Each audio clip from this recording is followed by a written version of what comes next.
O Agro em Foco é o podcast da Escola do Agro. Se você é produtor, estudante, técnico ou simplesmente um apaixonado pelo agro, aqui você encontra temas relevantes sobre mercado, tecnologia, inovação e produtividade. Além disso, temas que estejam surgindo por aí e que sejam interessantes para a comunidade. A cada episódio, vamos trazer conteúdos relevantes, com convidados que fazem a diferença no setor. Teremos a participação de técnicos de empresas parceiras, professores e egressos que têm muito a compartilhar de suas trajetórias.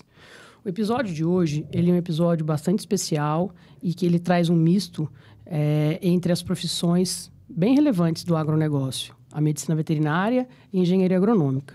A gente vai falar da produção de embriões à produção de flores, uma jornada que envolve a transição de carreira, mas não a paixão pelo agro. Hoje, a gente vai falar de mudanças, de novas raízes. A nossa convidada ela é médica veterinária de formação e decidiu trocar o desenvolvimento de embriões e as pistas com equinos para trabalhar no campo com a produção de lavanda e eucaflor. Nossa convidada, ela representa uma nova geração de profissionais que estão envolvidos no agronegócio, com o propósito de olhar para a sustentabilidade e um olhar sensível para a terra. Bem-vindos ao episódio do Agro em Foco, espaço onde a gente compartilha histórias que inspiram, conectam e transformam.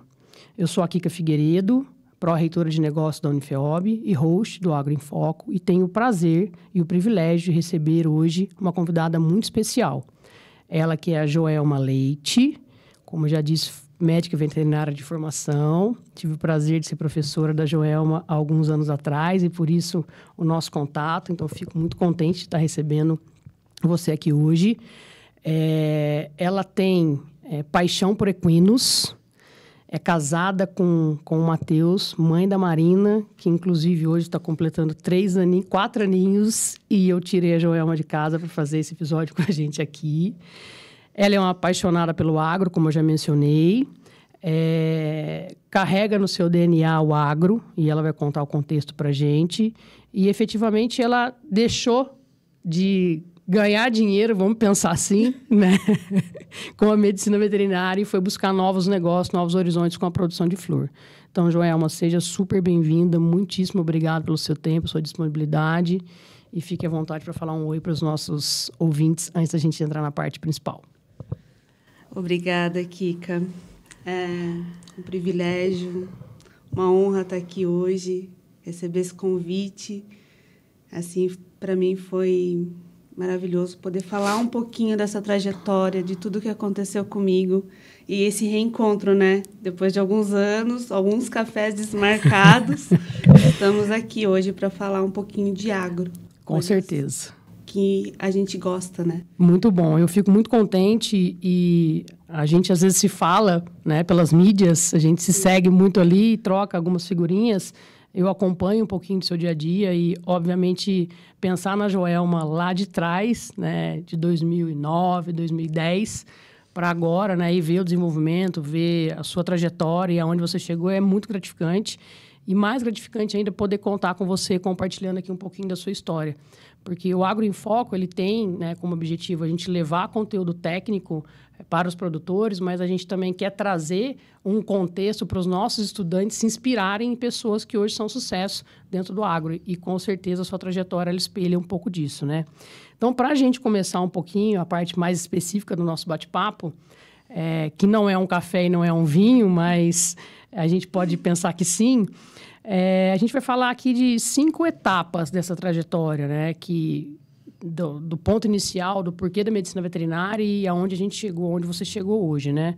Então, para a gente começar a entender o desenrolar dessa história, como foi sua trajetória, né, com a medicina veterinária? E por que você escolheu a medicina veterinária, né? O que atraiu a Joelma para esse segmento? A medicina veterinária, o veterinário sempre apaixonado, né, pelos animais.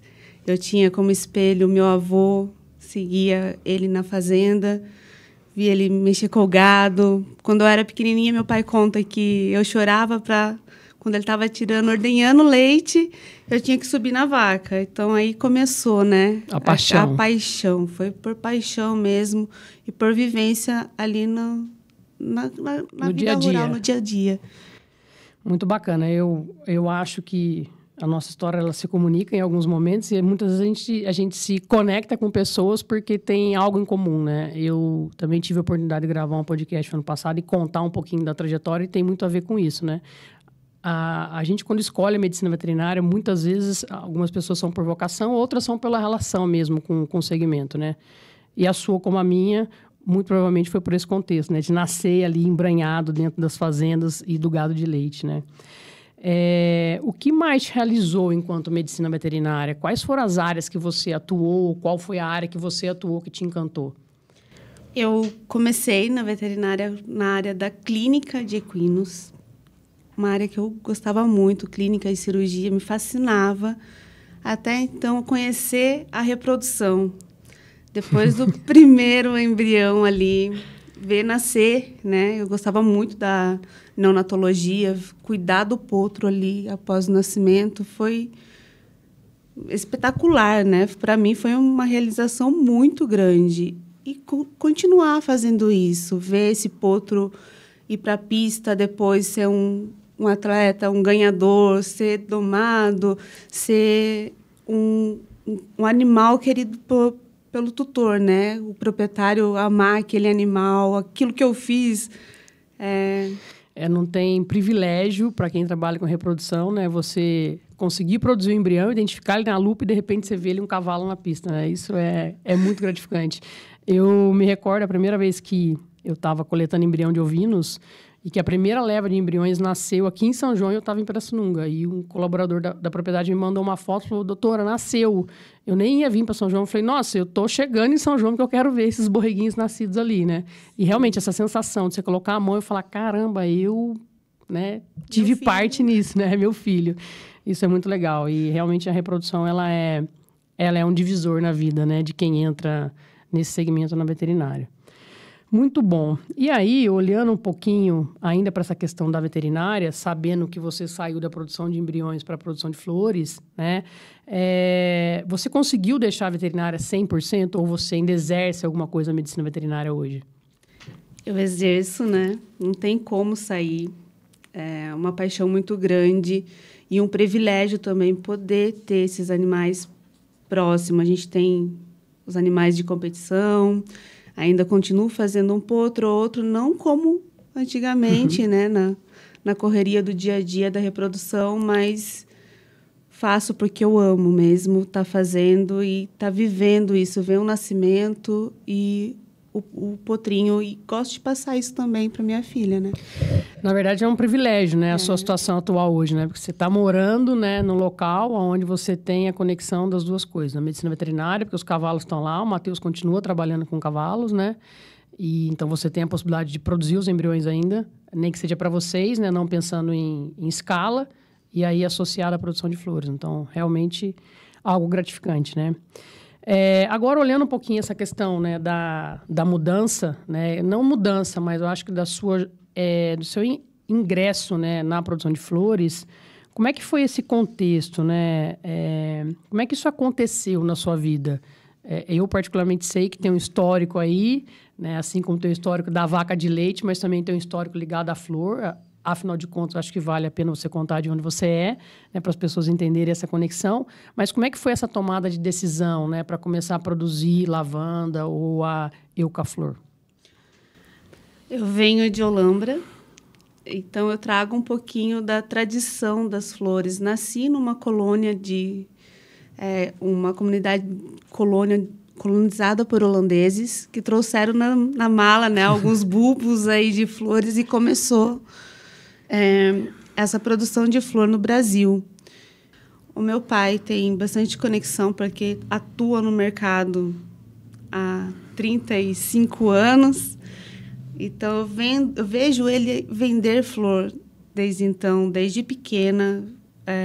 Me formou, né? Me sustentou, me formou nossa família. Como você já tinha essa ligação, né, com o agro e mesmo com a pecuária, né? Você não é uma pessoa que veio para o segmento ali do zero, né? Então, já tinha uma base. já estava no DNA mesmo, né?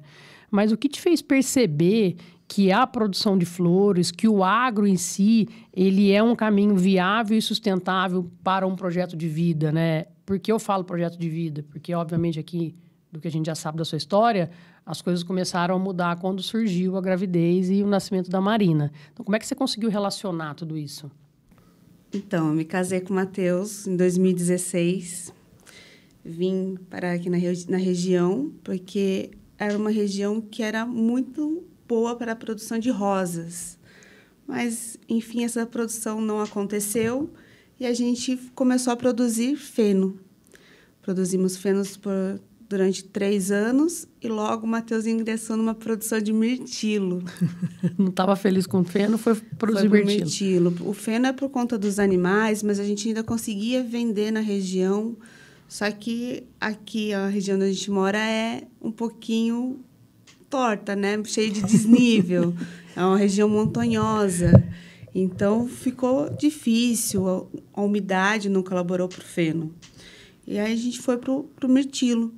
O mirtilo, a gente fez um mercado muito bom, mas também demandava mais investimentos, uma visão um pouquinho mais ampla, que a gente acabou não conseguindo manter, infelizmente, porque a gente gostava muito da produção. A Marina nasceu, eu tive que ficar um pouquinho mais em casa, né? A rotina da medicina veterinária, da reprodução equina, que não tinha uma rotina, né? Não tem dia, não tem hora. Não tem dia, não tem hora. Então, eu tive que parar ali um pouco e olhar para aquilo que eu tinha. E eu sabia produzir, não. Quem produzia já a flor era o Matheus. Tem raízes na flor. Eu apenas conhecia o comércio. Então, linkou os dois ali. E durante aquele processo que a gente precisava ficar um pouquinho mais em casa e estar junto e tomar uma decisão do novo negócio, fomos para a flor. Até esse momento do feno do mirtilo, a veterinária estava rodando 100%. Estava rodando. O Matheus na produção. O Matheus na produção do mirtilo e do feno e você com a veterinária. E eu com a veterinária. E aí, com a chegada da Marina, foi onde você teve que dar essa guinada de como é que eu vou fazer agora com a Marina e com a reprodução. Sim, aí eu falei assim, não tem como, não vou conseguir sair daqui. Eu preferi amamentar a Marina, não quis usar fórmula, então já dificultou um pouco, porque não tinha tanto a rede de apoio aqui. Sim. E aí, falei assim, vou ter que olhar aqui o que eu posso fazer. E eu só sei produzir flor. Produzir não, né? Sei vender. Sabia vender, sabia o caminho do mercado e o que o mercado queria. Então, a Marina foi o pontapé inicial para esse novo projeto de produção de flores. Foi sim, a Marina floresceu uma produtora. Muito bem, a Marina, então, é responsável por esse novo negócio, né? Por essa nova atividade da família. E certamente vai seguir o caminho, né? Porque está ali na veia, né? Sim, ela gosta. E o caminho já estava, né? A gente que não observou isso antes, mas estava sempre na essência, ali na raiz, no agro, gostar da produção, gostar do mercado. Isso já estava tanto na minha veia quanto na veia do Matheus. Muito bacana. E certamente, né, a Marina nasceu já com isso tudo na veia, né? Aí, olhando um pouquinho esse novo momento, Joelma, desse novo projeto, né, que a Marina foi start, e a decisão, né, de entrar na produção de flores mesmo, tanto da lavanda quanto da Eucaflor, como é que foi escolher esses dois produtos, né? Como é que foi, de repente, deixar o mirtilo e... Você comentou comigo que o mirtilo tinha um pouco a ver com polinização, de repente com mel também. Como é que foi essa transição, né? Como é que vocês distribuíram isso dentro da propriedade?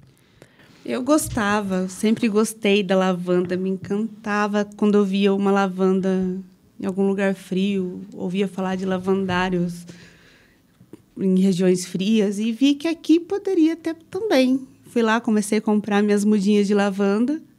Falei assim, vou produzir isso daqui, vou fazer um canteiro, um jardim. E como ela atrai muitas abelhas, a gente começou a plantar perto da produção do mirtilo.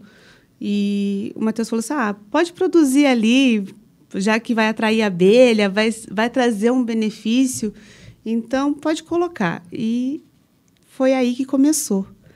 E aí, para os nossos ouvintes entenderem, né? Vocês trazem a produção de lavanda, mas qual é o objetivo da comercialização? O que vocês estão comercializando? O produto final é a flor, lavanda, ou não? Tem um processo de agroindústria aí entregando alguma coisa diferente para o mercado? Não, a gente é focado apenas na produção de flor. Assim como eu era apaixonada pelas lavandas, queria ter lavanda em casa, eu pensei, conhecendo o mercado, será que alguém vai querer isso aqui num casamento, num batizado? E isso deu muito certo. Muitas pessoas do Brasil vêm buscando compor o casamento. Compor o casamento.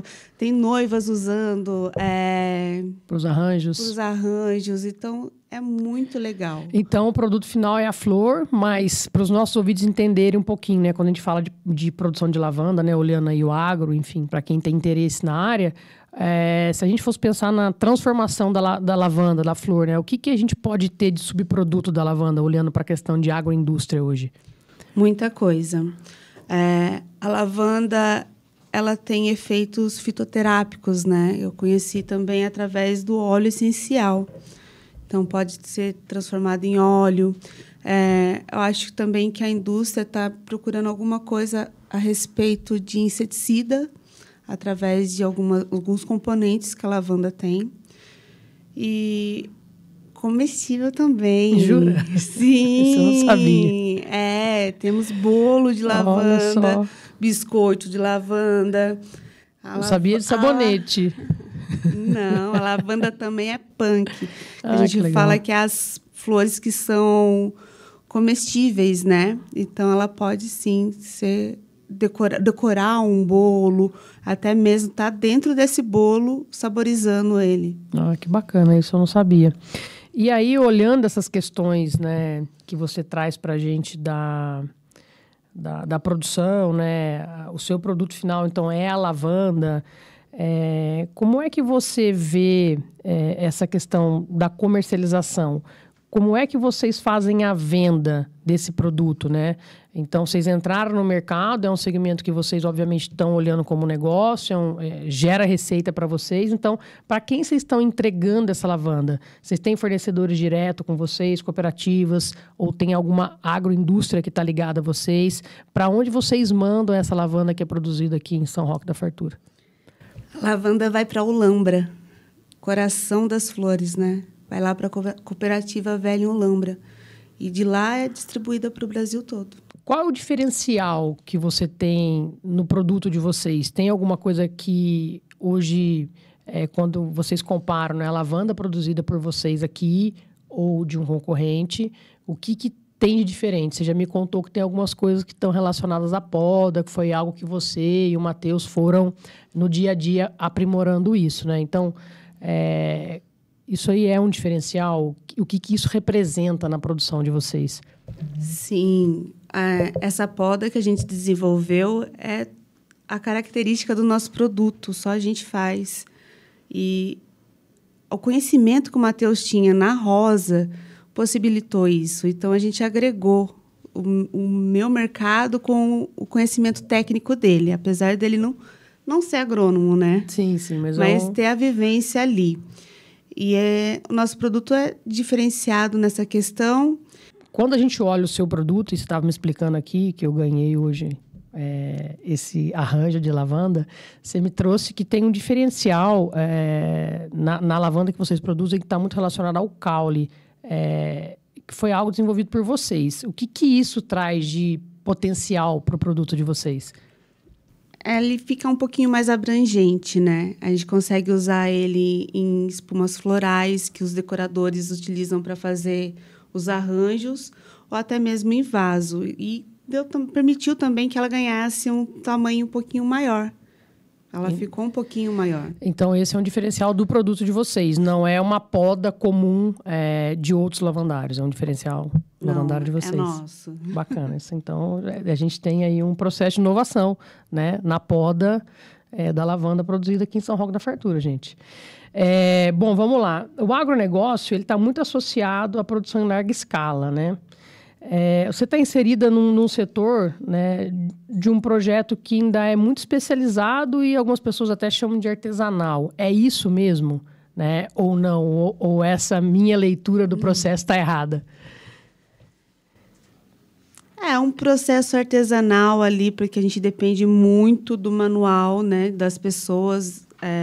Cada galho é selecionado, a gente tem um padrão de qualidade, mas também a gente pensa no futuro, aumentar essa produção, essa produtividade, aumentar a escala e procurar mais recursos para que isso fique uma forma mais efetiva, né? E nesse mercado da lavanda, você vê potencial no Brasil? O Brasil tem como crescer nesse segmento? Tem espaço? Sim. Não só como a flor, né? Como óleo, como atrativo turístico. A gente vê muito turismo rural crescendo em muitas regiões do Brasil e eu conheço muitos lavandários por aí. Conheço o lavandário no Paraná, lavandário até mesmo no Piauí. Então, a lavanda, essa variedade de lavanda, ela se desenvolve muito bem no nosso clima tropical. Tropical, né? Se não estou enganado, acho que um dos lavandários mais antigos no Brasil, ele está em Cunha, né? Perto de Paraty, porque realmente também é uma região alta e que se destacou, né? E lá realmente é forte, né? Na região. Bom, muito bom. Vamos andar um pouquinho mais aqui e pensar um pouquinho sobre propósito e futuro, né? O agro como propósito e futuro, né? Eu sei que você está envolvida com algumas ações do agro, né? Representa aí um grupo de mulheres que estão envolvidas no agro, né? E a gente sabe que tem um movimento forte nesse sentido. E as mulheres têm colaborado muito mesmo, né? Para algumas ações e algumas entregas do agro. E aí, pensando um pouquinho nisso, né? Como é fazer parte do agro, né? Como você se enxerga, né? Sendo uma pessoa que representa o agro e que tem uma especificidade, que já é conhecida nesse segmento. Tem orgulho de carregar essa bandeira do agro? Contém agro total. Em mim, nas veias, em tudo que eu faço, contém agro. E poder participar desses movimentos, dessas mulheres, não é apenas... muitas pessoas acham que é uma revolução. Não é uma revolução para a gente ser mais ou menos do que os homens, mas, assim, uma forma da gente formar um grupo e estar valorizando a mulher, o pertencer, né?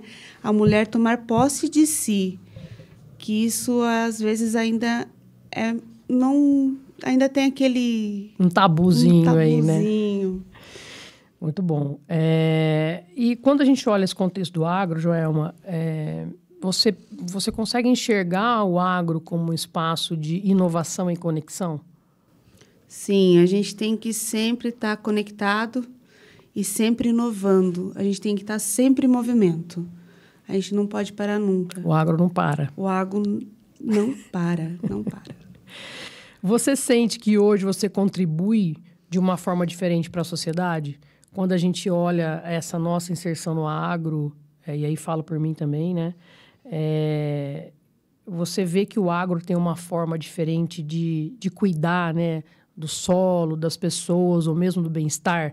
Até trago essa questão do bem-estar, porque você está trabalhando com lavanda e você já trouxe um contexto para a gente também que isso tem alguns efeitos especiais aí na vida das pessoas. Então, como você se vê, né, contribuindo com a sociedade?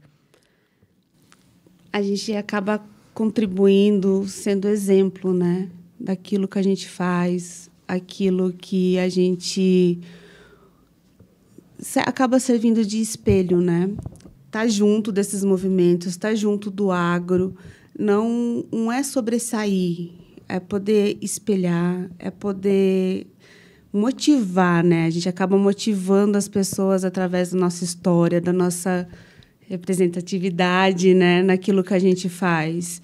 E a flor foi sempre na minha vida, sempre mudou minha vida, sempre esteve presente.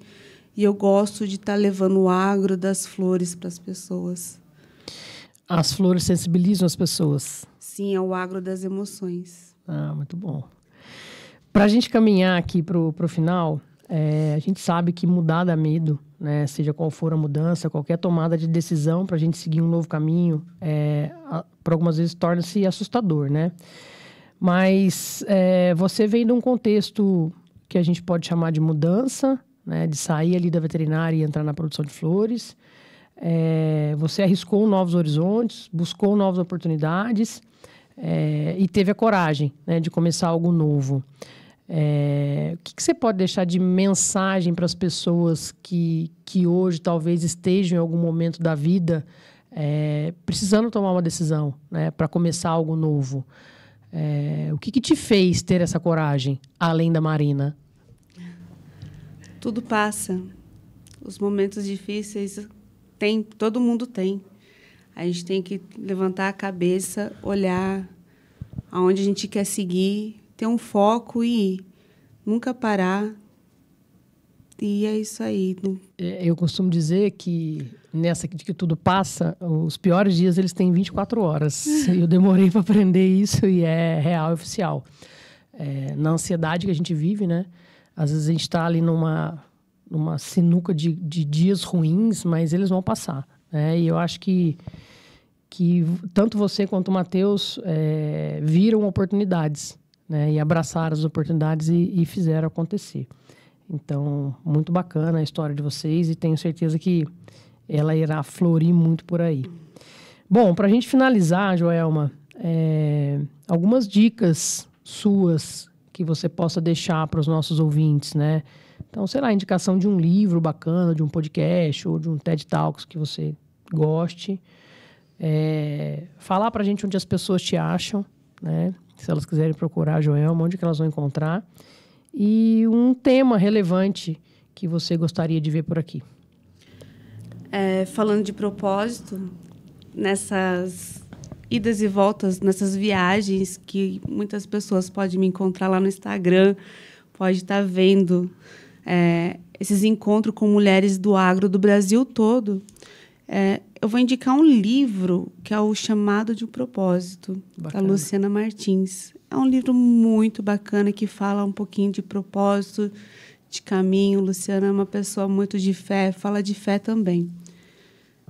E vamos falar um pouquinho aqui também do campo, né? Eu gostaria de indicar um grande amigo que foi parceiro nessa trajetória a campo da veterinária, que é o Felipe Carvalho, que é uma pessoa que está ali na frente, estuda, também não para, trabalha com odontologia equina e está sempre inovando o mercado. Vamos colocar o nome do Felipe aqui para entrar nesse contexto, né? Maravilha, eu acho que o que a gente tinha para trazer de conteúdo, a gente conseguiu trabalhar aqui, então agradecer super você, seu tempo, a sua disponibilidade de descer de São Roque da Fartura para São João da Boa Vista, deixar a Marina no dia do aniversário dela, na véspera de feriado, né, que a gente está aqui em véspera de feriado, mas tenho certeza que foi bastante rico e as pessoas vão ficar muito contentes de receber esse conteúdo em casa. Então, Joelma, obrigado mesmo de coração, muito feliz de poder te receber aqui. Eu que agradeço. São João é abraço quentinho, né? Para quem mora no frio. Exato. Bom, encerramos aqui mais um episódio do Agro em Foco. O Agro em Foco ele passa pela premissa de gerar conteúdos de relevância.